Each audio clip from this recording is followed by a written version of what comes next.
Hello दोस्तों, आप सभी का स्वागत है आपके अपने YouTube channel technical education centre पे। दोस्तों, आज मैं आपके लिए जो वीडियो लेके आया हूँ ये स्टडी मटेरियल से संबंधित वीडियो है। इसमें आज आपके साथ में एक टॉपिक है मेटल चैप्टर धातु। इसके कुछ इंपॉर्टेंट क्वेश्चन आपके साथ में डिस्कस करूँगा। दोस्तों, इस टॉपिक से मैं आपको केवल टोटल 40 क्वेश्चन कराऊँगा। धातुओं का एक टॉपिक है धातुओं के भौतिक गुण से, ठीक है दोस्तों। यांत्रिक गुण, भौतिक गुण, रासायनिक गुण, इस टॉपिक पे आपको टोटल 40 क्वेश्चन कराऊंगा मैं।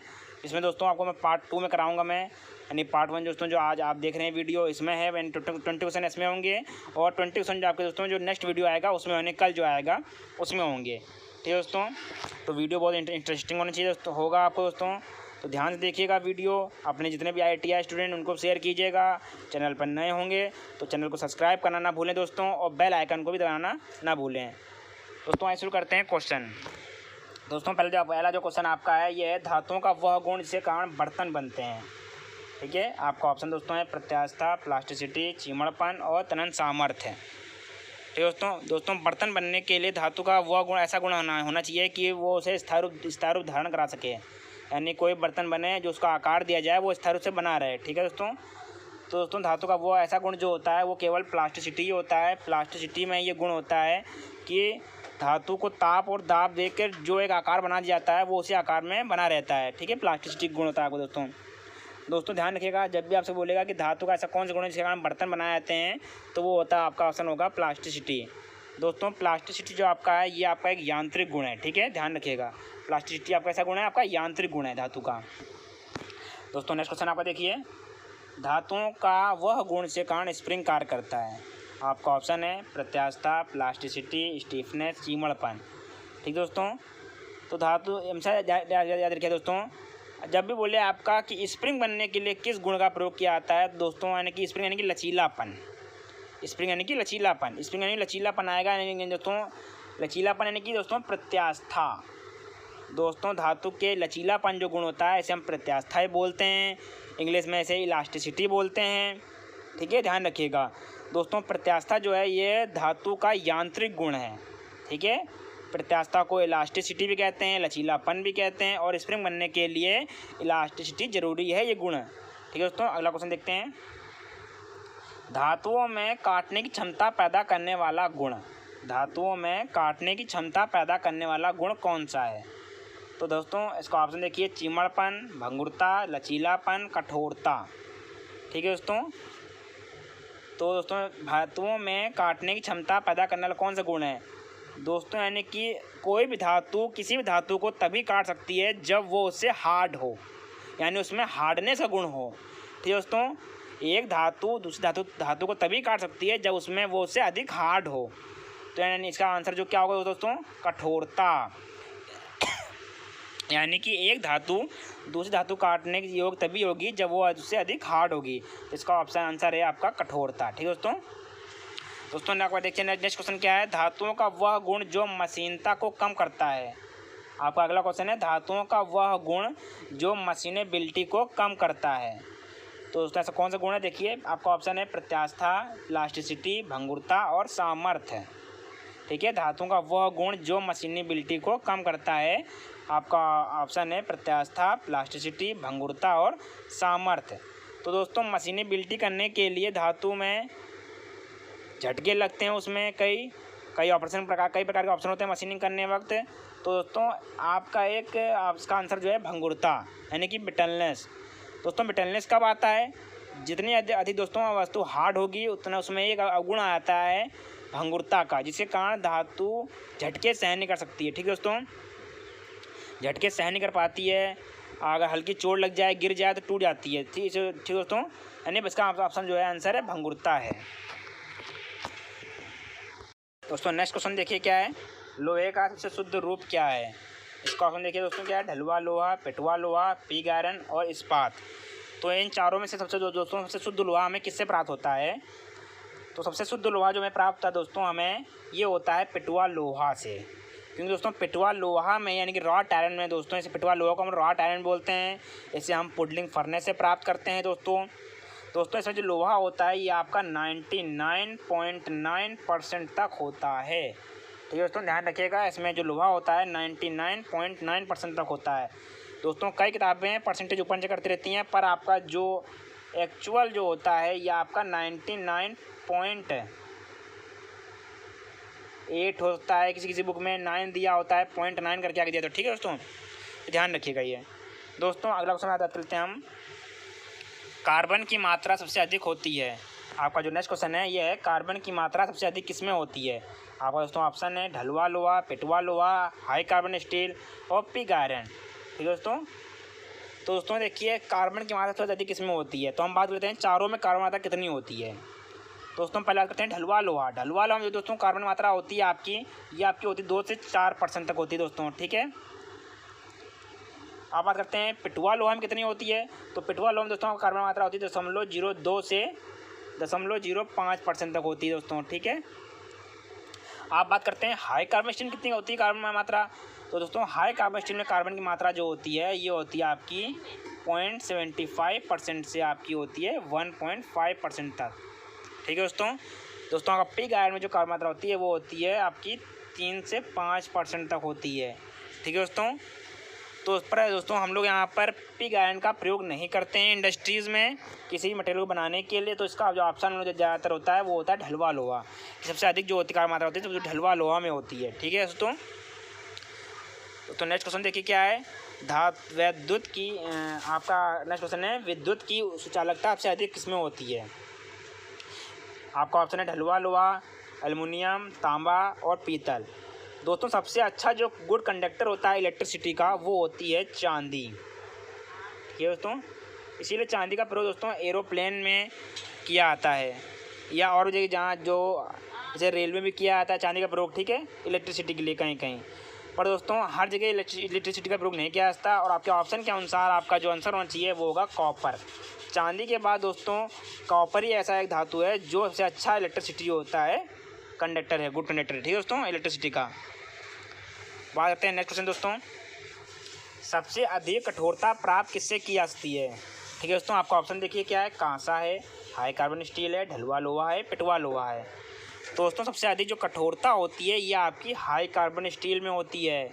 ठीक है दोस्तों, क्योंकि इसी कारण इसके हम यहाँ पर क्या करते हैं, हम लोग यहाँ पे हेक्सा ब्लेड बनाते हैं, चीजल बनाते हैं इसके। ठीक है, ध्यान रखिएगा। बात करते हैं दोस्तों नेक्स्ट क्वेश्चन क्या आपका देखिए, निम्न में से अलौह धातु कौन सी है। अलौह धातु दोस्तों क्या होती है, ध्यान रखिएगा, हम बता रहे हैं आपको फिर से। फिर दोस्तों आपका जो क्वेश्चन है देखिए, निम्न में से अलौह धातु कौन सी है। तो आपका दोस्तों आपका ऑप्शन है हाई कार्बन स्टील, पिटवा लोहा, माइल्ड स्टील और एल्युमिनियम एलॉय। ठीक है दोस्तों, जो उसका जो ऑप्शन होगा दोस्तों ये एल्युमिनियम एलॉय है। अलौह धातु दोस्तों लोहे की मात्रा ना हो। ठीक है, बात करते हैं दोस्तों आगे, किस धातु पर वातावरण का दुष्प्रभाव सबसे कम होता है। आपका जो नेक्स्ट क्वेश्चन दोस्तों है, किस धातु पर वातावरण का दुष्प्रभाव सबसे कम होता है। इसमें जंग बहुत कम लगता है, उसमें कोर्जन कम लगता है, यानी इससे जो वातावरण है वो बहुत ही कम इफेक्ट करता है। ठीक है, तो आपका जो ऑप्शन है एल्युमिनियम है, पीतल है, लोहा है और तांबा है। तो दोस्तों का जो ऐसा जो धातु है वो केवल एल्युमिनियम है जो सबसे कम वातावरण में दुष्प्रभाव होती है आपके ऑप्शन के अनुसार। ठीक है दोस्तों, आपसे एक बार फिर कहना चाहेंगे, अगर आप चैनल ने अभी तक आपने सब्सक्राइब नहीं किया चैनल को तो चैनल को सब्सक्राइब कर दीजिए, बेल आइकन दबा दीजिए। ठीक है दोस्तों, और लाइक कर दीजिए वीडियो को, और ज़्यादा से ज़्यादा स्टूडेंट साथ शेयर कर दीजिए। दोस्तों आगे करते हैं नेक्स्ट क्वेश्चन देखिए आप। आपका दोस्तों जो नेक्स्ट क्वेश्चन है आपका, मशीनों की बॉडी किस धातु की बनाई जाती है। मशीनों की बॉडी किस धातु की बनाई जाती है। तो आपका क्वेश्चन क्या है, मशीनों की बॉडी किस धातु की बनाई जाती है। ठीक दोस्तों, आपका देखिए आप ध्यान रखिए इसका। तो आपको दोस्तों ऑप्शन देखिए, पिग आयरन है, ढलुआ लोहा है, तांबा है और एल्युमिनियम है। तो दोस्तों ज़्यादातर जो मशीनों की बॉडी जो होती है वो ढलुआ लोहा बनाई जाती है। और ढलुआ लोहा दोस्तों किस लिए बनाई जाती है, क्योंकि दोस्तों इनकी जो कंप्रेसिव स्ट्रेंथ जो होती है उससे अधिक होती है, टेंसाइल स्ट्रेंथ जो होती है दोस्तों अधिक होती है। इसी कारण दोस्तों जो आपकी लेथ मशीन होती है उसका जो बेड होता है ये ढलुआ लोहे का बनाया जाता है। ठीक है दोस्तों, क्योंकि उसकी कंप्रेसिव स्ट्रेंथ जो होती है वो अधिक होती है। ठीक है दोस्तों, इसीलिए मशीनों की बॉडी जो होती है वो ढलुआ लोहा की बनाई जाती है। दोस्तों अगला क्वेश्चन देखिए क्या है, पतला तार किस धातु का नहीं खींचा जा सकता। पतला तार किस धातु का नहीं खींचा जा सकता है। ठीक है दोस्तों, पतला तार आपका दोस्तों देखिए आप ऑप्शन देख लीजिए, इसका एल्युमिनियम है, पीतल है, हाई कार्बन स्टील है, ढलुआ लोहा है। दोस्तों आपका पतला जो तार है वो किस धातु में खिंचाया जाता है? ये आपका दोस्तों होता है ढलवा लोहे का।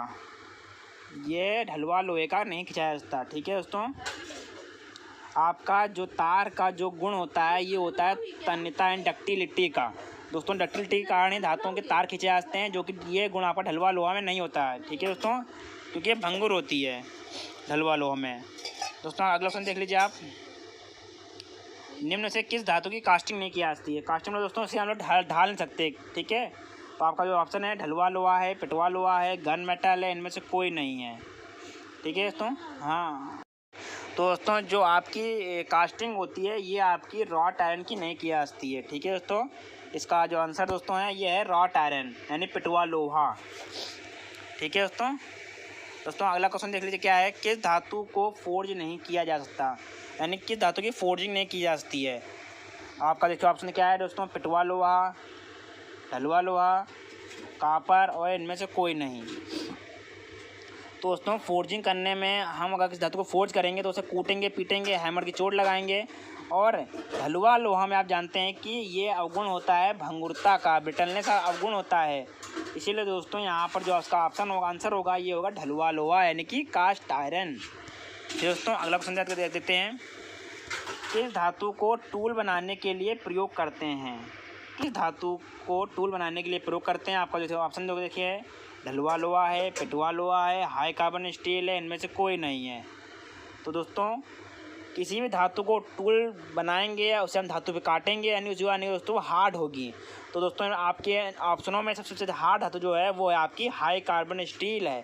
इसीलिए टूल बनाने के लिए हाई कार्बन स्टील धातु का प्रयोग किया जाता है। ठीक है दोस्तों, नेक्स्ट देखते हैं दोस्तों। नेक्स्ट क्वेश्चन क्या है आपका, कौन सी धातु को गैल्वेनाइज करने के लिए प्रयोग करते हैं?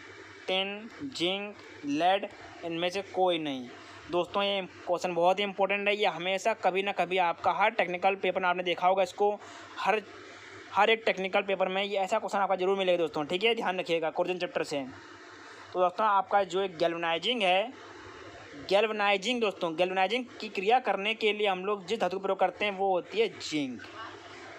दोस्तों इसे ध्यान रखिएगा, गैल्वेनाइजिंग मतलब जिंक यानी कि जिंक धातु की बात कर रहा है यहाँ पे। गैल्वेनाइजिंग करने के लिए किस धातु का प्रयोग करते हैं? जिंक का। ठीक है दोस्तों, ध्यान रखिएगा। दोस्तों देखिए अगला क्वेश्चन आपका क्या है यहाँ पे, अच्छी गुणवत्ता की बिजली के तार बनाने के लिए कौन सी धातु का प्रयोग किया जाता है? अच्छी गुणवत्ता धातु बनाने के लिए किस धातु के तार का प्रयोग किया जाता है? देखिए आपका जो ऑप्शन है वो एल्युमिनियम है, टिन है, कॉपर है, इनमें से कोई नहीं है। ठीक है दोस्तों, तो मैंने दोस्तों ये क्वेश्चन एक बार रिपीट हो चुका है, पर वो क्वेश्चन अलग था। मैंने बताया कि सबसे अच्छी जो गुणवत्ता होती है इलेक्ट्रिसिटी की वो होती है चांदी में, कॉपर में। ठीक है, सिल्वर में। सिल्वर के बाद जो नंबर आता है ये आपका कॉपर का आता है। तो आपका ऑप्शन के अनुसार जो आंसर होगा आपका वो होगा कॉपर। ठीक है दोस्तों, ध्यान रखिएगा। अगला ऑप्शन देखिए क्या है,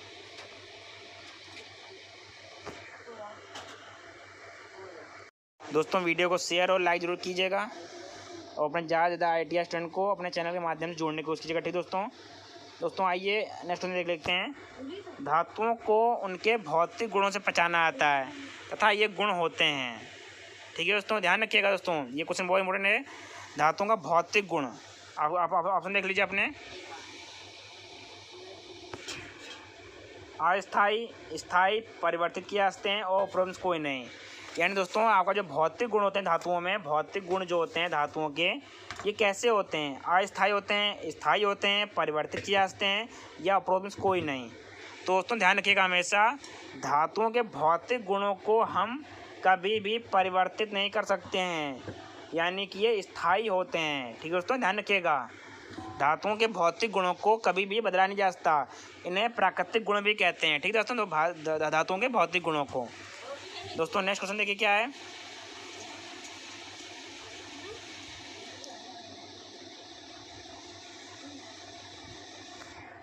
दोस्तों देखिए नेक्स्ट क्वेश्चन देखिए क्या है, धातुओं को जब चुंबक अपनी ओर खींचता है तो उसे चुंबकीय गुण कहते हैं।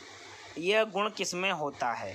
दोस्तों देखिए आप ऑप्शन देख लीजिए, सभी प्रकार की धातुओं में, नॉन फेरस धातुओं में, केवल फेरस धातुओं में और उपरोक्त में कोई नहीं।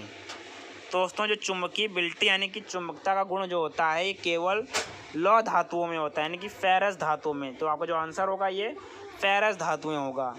ठीक है दोस्तों, क्योंकि जो चुंबक होता है वो केवल लोहे को ही खींचता है। ठीक है, इसका आंसर हो गया फेरस धातु।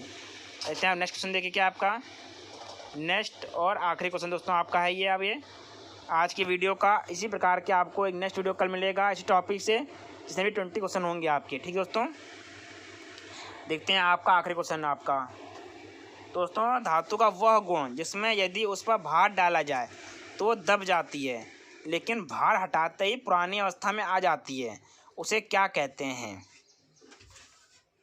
ठीक है दोस्तों, ध्यान से देखिए, क्वेश्चन सुन लीजिए। धातुओं का वह गुण जिसमें यदि उस पर भार डाला जाए तो वह दब जाती है, लेकिन भार हटाते ही पुरानी अवस्था में आ जाती है, इसे क्या कहते हैं? दोस्तों आपका ऑप्शन देख लीजिए, इलास्टिसिटी, टेनासिटी, टेंसाइल स्ट्रेंथ और इलास्टिसिटी। ठीक है दोस्तों ध्यान रखिए, इस प्रकार का मैं क्वेश्चन आपको करा चुका हूँ आपको। सबसे पहले हमने जो ऊपर दिया था कि स्प्रिंग बनाने के लिए किस गुण का प्रयोग करते धातु के। ठीक है दोस्तों, ऐसा कौन सा गुण होता है इसके कारण स्प्रिंग बनते हैं? तो मैंने बताया था आपको इलास्टिसिटी, यानी कि प्रत्यास्था, लचीलापन। ठीक है दोस्तों, स्प्रिंग को दबाएंगे तो कुछ देर दब जाएगी और जैसे हम भार हटाएंगे तो पुनः अपनी अवस्था में आ जाएगी। तो आपका यही गुण होता है इलास्टिसिटी। इलास्टिसिटी आपका हो गया, इसे प्रत्यास्था भी कहते हैं और इसे लचीलापन भी कहते हैं। ठीक है दोस्तों, वीडियो कैसी लगी हो दोस्तों कमेंट बॉक्स में जरूर बताइएगा अपने। तो कमेंट बॉक्स जरूर बताइएगा कि वीडियो कैसी लगी है। वीडियो को लाइक कर दीजिएगा दोस्तों, शेयर कर दीजिएगा, और चैनल पर दोस्तों नए पहली बार आए हों तो चैनल सब्सक्राइब कर दीजिएगा, और ज़्यादा से ज़्यादा ITI स्टूडेंट के साथ अपने चैनल की वीडियो को भेजा करें दोस्तों, ताकि वो भी हमारे चैनल के माध्यम से जुड़ सकें और उन्हें भी ऐसे ऐसे वीडियो का लाभ मिल सके। ठीक है दोस्तों, बाय बाय दोस्तों, मिलते हैं कल इसी टाइम पे नेक्स्ट वीडियो के साथ, आपके नेक्स्ट 20 क्वेश्चन के साथ। ठीक है दोस्तों, वीडियो कैसा लगा दोस्तों जरूर बताइएगा कमेंट बॉक्स में। अगर कोई दोस्तों कोई भी क्वेश्चन में डाउट हो तो कमेंट बॉक्स में कमेंट कीजिएगा, और भी कोई दोस्तों बात। ठीक हो, बाय बाय दोस्तों, बाय।